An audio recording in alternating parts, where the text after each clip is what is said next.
आज हम 9th class के फर्स्ट यूनिट संख्या पद्धति के बारे में जानेंगे।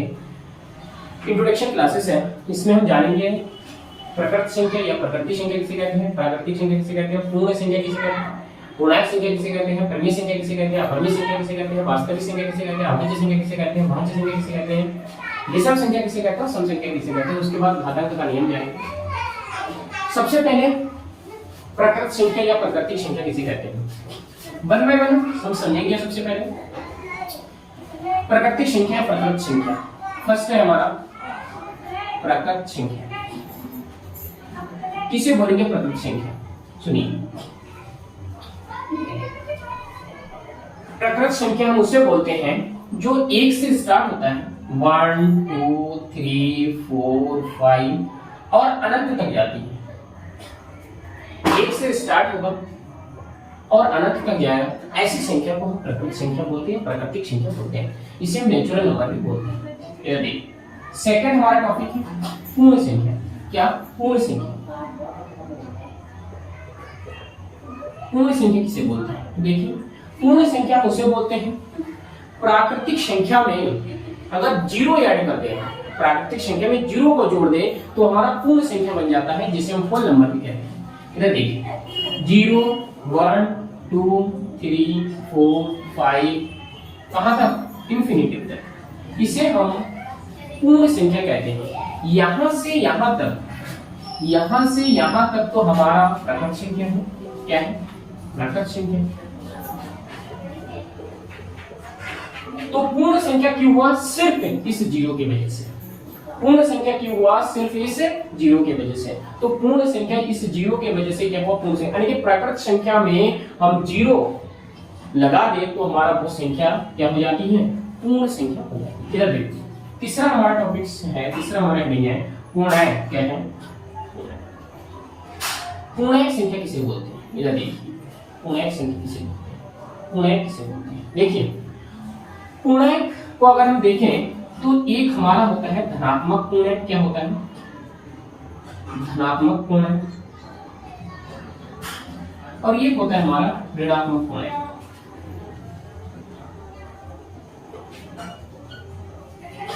ये धनात्मक पूर्णांक और एक ऋणात्मक पूर्णांक। पूर्णांक संख्या होती है जो धनात्मक पूर्णांक भी होते हैं, ऋणात्मक पूर्णांक होते हैं। पूर्णांक संख्या देखिए, एक नंबर लाइन होता है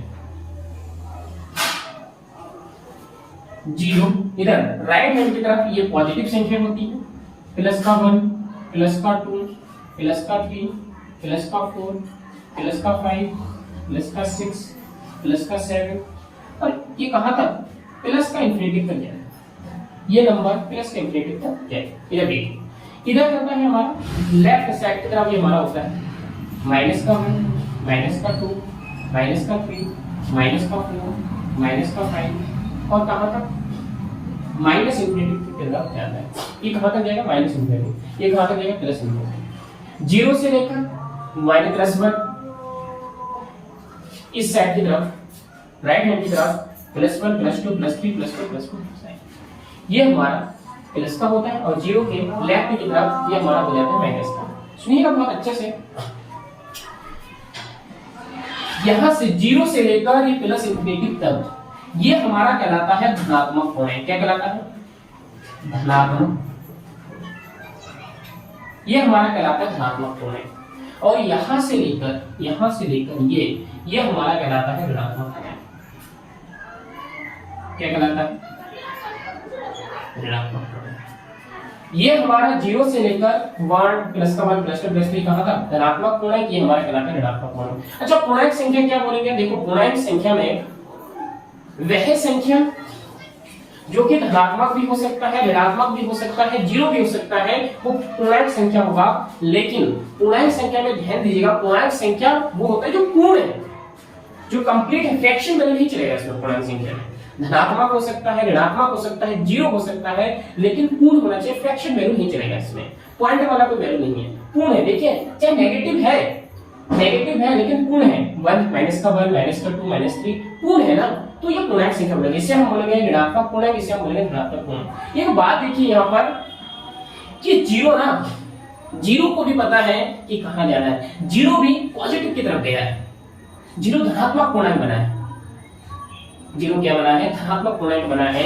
जीरो भी एक धनात्मक पूर्णांक है। अगर तुमसे कोई पूछेगा धनात्मक पूर्णांक क्या होता है, तो जीरो से लेकर प्लस इंफिनिटी तक जाती है, तो धनात्मक पूर्णांक है, और ये क्या है, ऋणात्मक पूर्णांक है। तो इस प्रकार से हमारा पूर्णांक टॉपिक क्या हो जाता है, खत्म हो जाता है। इधर देखिए, इसको रफ कर देते हैं। पांचवा हमारा हेडिंग है परिमेय संख्या। कौन सा है,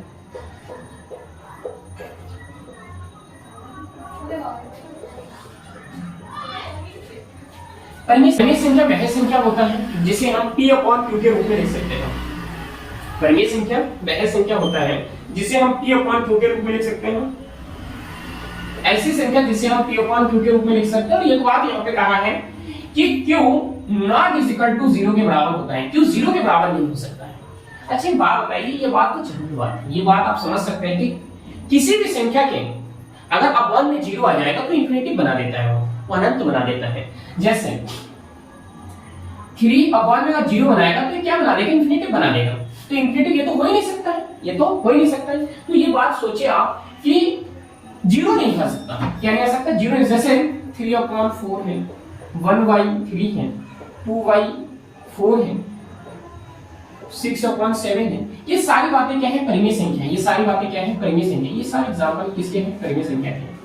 ये सारे एग्जांपल किसके परिमेय, ठीक है। p अपॉन q के रूप में, ये p अपॉन q के रूप में है, ये p अपॉन q के रूप में है, ये p अपॉन q के रूप में है, ये p अपॉन q के रूप में। एक बात मैं आपसे पूछता हूं, क्या 1 2 3 7 9 6 ये परिमेय संख्या नहीं है? नहीं, ये भी परिमेय संख्या है। इसके अपॉन में हम 1 लिख देते हैं, कोई फर्क नहीं पड़ता। किसी भी संख्या के अगर हम 1 से डिवाइड कर दें या 1 से मल्टीप्लाई कर दें तो उस संख्या पर कोई भी परिवर्तन नहीं होता है। ये 1 1 1 1 1 भाई 2 अपॉन 1 लिखा मैंने, तब भी तो कितना है, 2 ही तो है। 1 को 1 से हम 2 को डिवाइड करेंगे तो 2 ही तो आएगा, तो कोई परिवर्तन नहीं हुआ। तो 2 का 2 रहेगा, तो ये डिवाइड से क्या फर्क पड़ता, कोई फर्क नहीं पड़ता। लेकिन ये परिमेय संख्या हो गया, क्यों, क्योंकि इसको हम p अपॉन q के रूप में लिख सकते हैं। इसको हम p अपॉन q के रूप में लिख सकते हैं। इसको अपॉन p अपॉन q के रूप में लिख सकते हैं, कि p अपॉन q के रूप में लिख सकते हैं। तो ये सारी संख्या कौन सी हो जाएगी, परिमेय संख्या हो जाएगा। ये परिमेय संख्या है, ये सारी संख्या कौन सी हो जाएगी, परिमेय संख्या।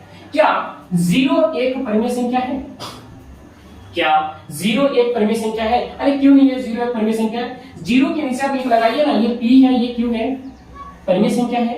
ये 0/3 है, ये p है, ये q है, परिमेय संख्या है।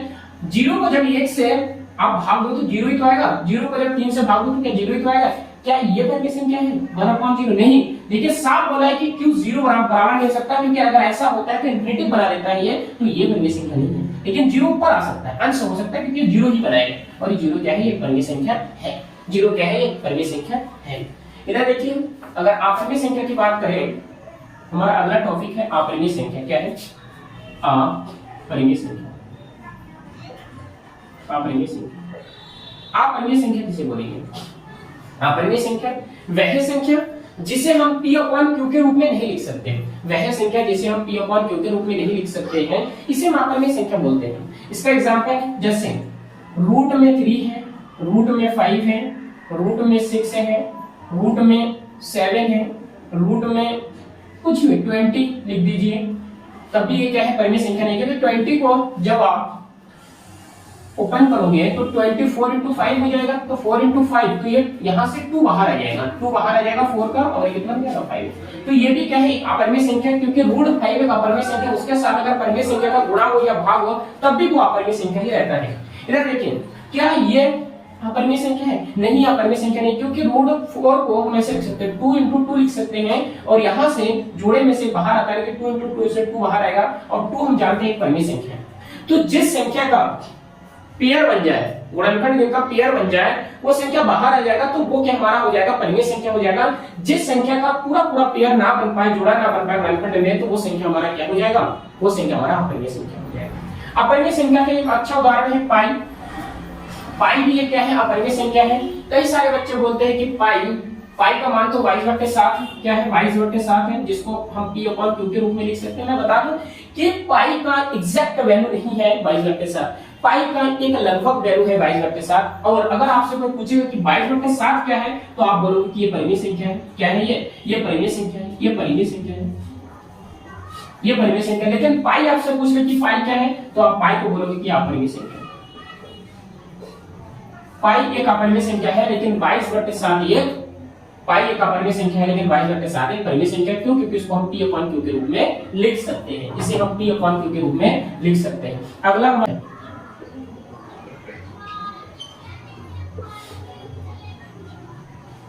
वास्तविक संख्या। वास्तविक संख्या किसे कहते हैं?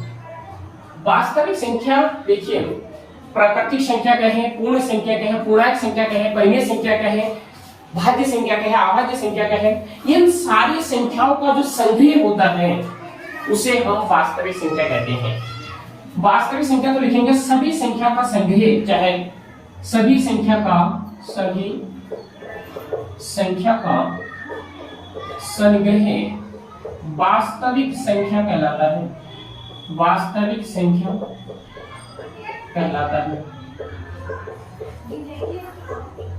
सभी संख्या का संग्रह वास्तविक संख्या कहलाता है। वो संख्या कुछ भी हो सकता है, प्राकृतिक संख्या कहे, पूर्ण संख्या कहे, पूर्णांक संख्या कहे, परिमेय संख्या कहे या अपरिमेय संख्या कहे, ये सारी बातें क्या है? वास्तविक संख्या कहलाता है। ये सारी संख्या क्या है? वास्तविक संख्या कहलाता है। अगला हमारा है 7वां पॉइंट, अभाज्य संख्या क्या है?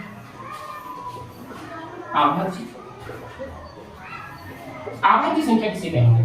देखिए, ऐसी संख्या जो खुद से डिवाइड हो और एक से डिवाइड हो। देखो, एक से तो संख्या डिवाइड हो जाता है, लेकिन मैं बताऊं इसका सीधा सीधा मतलब है जो और खुद से भी हर कोई संख्या डिवाइड हो जाता है। तो मैं यहाँ पे सीधा सीधा कह सकते हैं कि ऐसी संख्या जो कि किसी और से डिवाइड ना हो, खुद से और एक से तो हर संख्या डिवाइड है। अभाज्य संख्या किसी की कोई दूसरा संख्या उसको डिवाइड ना कर सके, कोई दूसरा संख्या उसको काट ना सके, ऐसी संख्या को हम अभाज्य संख्या बोलेंगे। ऐसी संख्या को हम क्या बोलेंगे? अभाज्य संख्या बोलेंगे। जैसे 3 है, 3 को कोई दूसरा संख्या काट सकता है, 1 और 3 तो काट देगा, तो खुद को काट सकता है, लेकिन कोई दूसरा संख्या उसको नहीं काट सकता। जैसे 5 है, अभाज्य संख्या, क्योंकि इसको भी कोई दूसरा संख्या नहीं काट सकता। जैसे 7 है, जैसे कि 11 है, जैसे 7 8 9 10 11, जैसे 12 13 है, 13 17 है। ये ऐसी कुछ संख्या है जो कि कोई और नहीं काट सकता। खुद से और एक से तो काट सकते हैं, सारी संख्या काट सकते हैं खुद से और एक से, लेकिन और संख्या जो है नहीं काट सकते। ऐसी संख्या को हम क्या बोलते हैं? अभाज्य संख्या बोलते हैं। ये एग्जांपल हो गया अभाज्य संख्या। क्या बोलते हैं? ऐसी संख्या क्या बोलते हैं? अभाज्य संख्या बोलते हैं। अगला टॉपिक है हमारा भाज्य संख्या। अगला टॉपिक हमारा क्या है? भाज्य संख्या।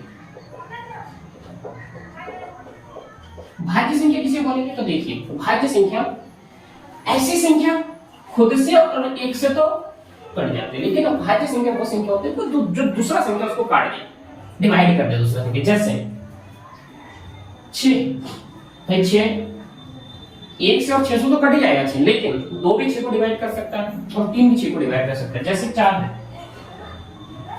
4 1 से और 4 से डिवाइड हो ही जाएगा, लेकिन 4 को 2 से भी डिवाइड कर सकते हैं। जैसे 8 है, 8 को हम कितने से? 8 से 1 से डिवाइड कर ही सकते हैं, वो तो कर ही सकते हैं, लेकिन 8 को हम 4 से डिवाइड कर सकते हैं, 2 से डिवाइड कर सकते हैं। ऐसी संख्या जो कि किसी और से भी डिवाइड हो जाता है, एक और खुद को छोड़कर, तो ऐसी संख्या को हम भाज्य संख्या बोलते हैं। ऐसी संख्या को क्या बोलते हैं? भाज्य संख्या बोलते हैं। एग्जांपल हो गया हमारा। जो हमारा नंबर पॉइंट है वो है विषम संख्या। क्या है? विषम संख्या। विषम संख्या, विषम संख्या देखो, सम और विषम आ जाए ना तो हमारे दिमाग में ये लाना है 2। सम और विषम आ जाए तो हमारे दिमाग में लेके आओ 2। ऐसी संख्या जो 2 से डिवाइड ना हो तो वो हमारा कहलाता है विषम संख्या, और ऐसी संख्या जो 2 से डिवाइड हो जाता है वो हमारा कहलाता है सम संख्या। जैसे विषम संख्या में 1 आ गया, 3 आ गया, 5 आ गया, 7 आ गया, जो विषम संख्या, ये सारे कौन से हैं? ये सारे विषम संख्या हैं। ऐसे कितने संख्या जो कि 2 से डिवाइड नहीं होता, क्या है हमारा? सारे विषम संख्या हैं। जो सीधा सीधा है, विषम संख्या में वो संख्या होती है जो 2 से डिवाइड नहीं होता है। 1 2 से डिवाइड होता है, नहीं होता। 3 2 से डिवाइड होता है, नहीं होता। 5 2 से डिवाइड होता है, डिवाइड होता है मतलब पॉइंट भी नहीं है, चले पूर्ण डिवाइड नहीं होता है। 7 2 से डिवाइड होता नहीं होता है। जैसे 3 को आप 2 से डिवाइड कर दोगे, 1 को 2 से डिवाइड पॉइंट में आ जाएगा, फ्रैक्शन में हो जाएगा। ऐसा नहीं, जो पूर्ण डिवाइड हो जाए, जो पूर्ण डिवाइड हो जाए। जैसे 4 को आप 2 से डिवाइड कर रहे हो तो 2 दूनी 4, 2 बार में कट गया, पूर्ण आ गया। जैसे आप 3 को 2 से डिवाइड कर रहे हो तो 3 को 2 से डिवाइड, 3 2 1 कम 2 और 1 बचा, पॉइंट और 2 बचे 10, लेकिन ये तो डिवाइड तो हो जाएगा, लेकिन फ्रैक्शन में आ जाएगा, पॉइंट में आ जाएगा। तो ऐसा नहीं, पूर्ण डिवाइड होना चाहिए। यानी कि जो हमें मान मिले वो क्या होना चाहिए? एक पूर्ण संख्या होनी चाहिए। इधर देखिए, अगला है हमारा सम संख्या। क्या है? सम संख्या।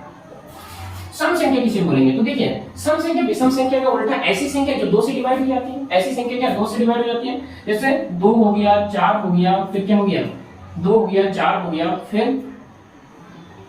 6 हो गया, 8 हो गया, ऐसी संख्या जो कि क्या होता है, कितने से डिवाइड हो जाता है, 2 से डिवाइड हो जाता है, इस सारी संख्या क्या कहलाता है, हमारा सारी संख्या हमारा कहलाता है सम संख्या कहलाता है। अच्छा, अभाज्य संख्या में एक बात और है, अभाज्य संख्या में एक संख्या दो भी तो है, एक संख्या दो भी तो है, जो कि किससे करता है, खुद से करता है, एक से कोई दूसरा संख्या इसको नहीं कर सकता, तो दो भी है अभाज्य संख्या में, एक दो भी है जो कि खुद से कर सकता है, उसको सबसे छोटी अभाज्य संख्या क्या हो जाएगा, हमारा 2 हो जाता है, सबसे छोटी अभाज्य संख्या क्या हो जाता है, 2 हो जाता है, सम संख्या, ये सारी चीजें। तो इस प्रकार से हमारे सारी संख्याओं को हमने, सारी बातों को हमने क्या कर लिया, डिफाइन कर लिया, समझ लिए हैं। इधर देखिए, पहला है हमारा कितना, फर्स्ट a की पावर m और b की पावर m, तो ये हो जाता है a b की पावर, ऐसा हो जाएगा। देखिए, अगर कोई संख्या a बराबर मानिए कितना है, a बराबर मानिए 2 है और b बराबर मानिए 3 है, a बराबर 2 है और b बराबर 3 है, तो m बराबर मानिए, आप 2 मान लीजिए, m बराबर कितना मानिए, 2 मानिए। देखिए, अगर इस रूप में है आपका क्वेश्चन कि a बराबर 2 यानी कि 2 की पावर m कितना है हमारा, m भी हमने 2 माना, 2 की पावर 2 इनटू b हमारा कितना है 3 और इसका m कितना है, तो इसका आंसर कितना होगा, तो कुछ नहीं, इसको गुणा करिए 2, तो इसका वो होता है ab और इसकी पावर में हो जाएगा m, ab मल्टीप्लाई हो जाएगा, इसकी पावर में क्या हो जाएगा m है, 2 और 3, 2 into 3 और इसकी पावर कितना हो जाएगा, m हो जाएगा, तो 2 3 दूनी कितना हो गया, 6 हो गया और इसकी पावर कितना, m कितना है, 2 है, तो इस प्रकार से 6 कितना हो जाएगा, 36 हो जाएगा आंसर, कितना हो जाएगा, 36 हो जाएगा। तो हमें ध्यान रखना है कि a की पावर अगर m है और b की पावर m है, तो हमारा ये सॉल्व हो जाता है, a b आपस में मल्टीप्लाई हो जाता है, इसकी पावर क्या हो जाता है, m लग जाता है, इसकी पावर क्या हो जाता है, m लग जाता है। इधर देखिए, ये अगर हम यहाँ से इसको देखें तो 2 की पावर कितना था, ये 2 की a की पावर कितना था, 2 की पावर 2 था, ये यहाँ से अगर हम a को 2 माने और m को 2 माने, 2 की पावर 2 और ये कुछ नहीं भी हम मल्टीप्लाई है, और b कितना है, 3 है और 3 की पावर कितना था, 2 था, तो ये कितना हो जाएगा, ये हमारा हो जाएगा 2 दूनी 4, 2 की पावर 2 4 इनटू और 3 की पावर 9 और 9 चौको कितना, ये भी तो 36 है। देखिए कैसे नहीं, तो ये सही है, इसका मतलब कि इसका वैल्यू भी 36 है और इसका वैल्यू भी 36 है, इनकी बातें दोनों क्या है, सही है, ये बातें दोनों सही है। इधर देखिए, अगला हमारा पॉइंट क्या है, दूसरा घातांक नियम हमारा क्या है, दूसरा घातांक नियम है हमारा, दूसरा घातांक नियम है सेकंड वाला, a की पावर अगर m दिख जाए और इसकी पावर अगर n दिख जाए, a की पावर m दिख जाए और इसकी पावर अगर n दिख जाए, ये मान लीजिए आप, इसको मानिए a बराबर आप मानिए 2, m बराबर आप मानिए कुछ भी, m बराबर आप 3 मानिए, कितना मानिए, 3 मानिए, और m बराबर 3 मानिए और n बराबर आप 2 मानिए, कोई दिक्कत नहीं है। यहाँ पे कहना है कि अगर a की पावर m और उसकी पावर अगर n है, तो a की पावर m into n हो जाता है, इसको गुणा हो जाता है, तो ये कितना है, ये है हमारा, ये कितना है, ये है हमारा 2, तो 2 की पावर m कितना है, 3, अगर ऐसा हो, इसका पावर कितना है, 2 है, तो 2 की पावर 3 into 2 हो जाएगा, तो देखा 2 की पावर 3 दूनी 6 हो जाएगा, 2 4 8 16 32 64, इसका आंसर कितना हो जाएगा, 64 हो जाएगा, 2 4 8 16 32 64, इसका आंसर 64 है। क्या ये बातें सही है, यहाँ पे डिफाइन करके देख लेते हैं एक बार, तो देखो 2 की पावर 3 यानी कि 2 4 8 और 8 की पावर 2 यानी कि 8 8 कितना 64, यहाँ पर भी 64 है, यहाँ पे भी 64, यानी कि ये बातें और ये बातें बिल्कुल क्या है, सही है। अगर आपके सामने कहीं पर ऐसा दिख जाए, a की पावर क्या लिख जाए, a की पावर m और इसकी पावर n, तो हम लिख सकते हैं a की पावर n into n, क्या लिख सकते हैं, a की पावर m into n, ऐसा हम लिख सकते हैं, ऐसा हम लिख सकते हैं। अगला पॉइंट देखिए, अगला पॉइंट है हमारा, तीसरा पॉइंट क्या है, तीसरा पॉइंट है हमारा a की पावर m अपॉन a की पावर n। कभी भी अगर ऐसा दिख जाए a की पावर m, जैसे कि ये हम मान लेते हैं a is equal to है 2, m is equal to है 3 और n is equal to है 2, ऐसा अगर कभी दिख जाए, तो अगर दिख जाए 2 की पावर m है 3 और 2 की पावर a बराबर 2 है और 2 की पावर कितना है 2, तो आप इसको ऐसे लिख सकते हो, a की पावर क्या लिख सकते हैं, a की पावर m माइनस n। अगर ऐसा फ्रैक्शन ऊपर जाता है, तो अगर ये चीजें बराबर की माइनस में चली जाती हैं, तो a की पावर यानी 2 की पावर m कितना है 3 और माइनस कितना है 2, तो 2 की पावर 3 में से 2 सब्ट्रैक्ट हो तो 1, यानी कि 2 की पावर 1 यानी कि 2, इसका आंसर कितना हो जाएगा, 2 हो जाएगा, इसका आंसर कितना हो जाएगा, 2 हो जाएगा। इधर देखिए कैसे, मैं यहाँ पे लेता हूँ 2 की पावर 2 लिया था, तो 2 की पावर 3 था, 2 की पावर कितना था, 3 था, और यहाँ पे 2 की पावर n बराबर 2 है, तो 2 की पावर हम 2 लेते हैं, तो इसको हम 2 into 2 into 2 लिखेंगे और अपॉन में 2 into 2 लिखेंगे, तो देखो 2 से 2 कैंसिल, 2 से 2 कैंसिल, तो हमारा आंसर कितना है, 2 है। चाहे हम इस फार्मूले में रखें चाहे हम इस फॉर्मूले में रखा, लेकिन दोनों का आंसर कितना है 2 है, यानी कि ये बातें और ये बातें दोनों आपस में क्या है सही है, ये बातें और ये बातें दोनों आपस में क्या है सही है। इधर देखिए अगला घातांक नियम है हमारा, अगला घातांक नियम है a की पावर m into a की पावर n, a की पावर m into a की पावर n है। ये बराबर हम 2 ले लेते हैं और m बराबर हम 3 ले लेते हैं और n बराबर हम 2 ले लेते हैं, ठीक है। हाँ, अब इसका फार्मूला है a की पावर m प्लस n, इसका फार्मूला क्या है a की पावर m प्लस n। हम दोनों तरफ इसका वैल्यू रखते हैं, क्या देखिए फार्मूला सही है गलत है। इधर देखिए अगर दोनों तरफ सही इक्वल वैल्यू आ जाएगा तो वो सही है, अगर इक्वल वैल्यू है तो गलत है।